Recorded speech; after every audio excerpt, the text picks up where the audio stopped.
Hello everyone, আসসালামু আলাইকুম। Welcome to my new another video. সবাই কেমন আছো? আশা করি অনেক ভালো আছো। আমিও তোমাদের দয়ে অনেক ভালো আছি। আজকে আমরা ফুল ফ্যামিলি মিলে বেরিয়ে পড়েছি লাঞ্চ করার উদ্দেশ্যে। আজকে আমরা যাব পাবনা শাপলা হোটেলে। ওখানকার খাবার নাকি অনেক টেস্টি, কখনো টেস্ট করা হয় না, এজন্য ফার্স্ট টাইম যাচ্ছি। আমরা যদিও সবসময় গাড়ি নিয়ে যাই, তবে শাপলা হোটেলটা হচ্ছে একদম মার্কেটের মধ্যে, ওখানে গাড়ি পার্কিং করার জায়গা নাই। তাই আব্বু বলল চলো আজকে সবাই মিলে রিক্সাতে যাব।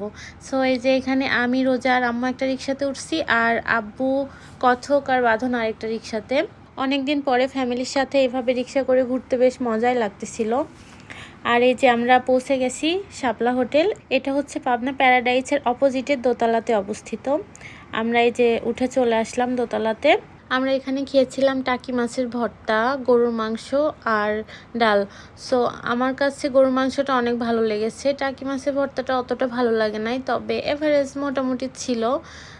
তবে গরুর মাংসটা অনেক ঝাল ঝাল ছিল, অনেক টেস্টি ছিল। আমরা খাওয়া শেষ করে লাস্টে ডেজার্ট হিসেবে দই খাই, তারপরে ওখান থেকে চলে আসি। সো আমার আজকের ভিডিও এই পর্যন্তই। আশা করি তোমাদের ভালো লেগেছে। দেখা হবে পরবর্তী ভিডিওতে। আল্লাহ হাফেজ।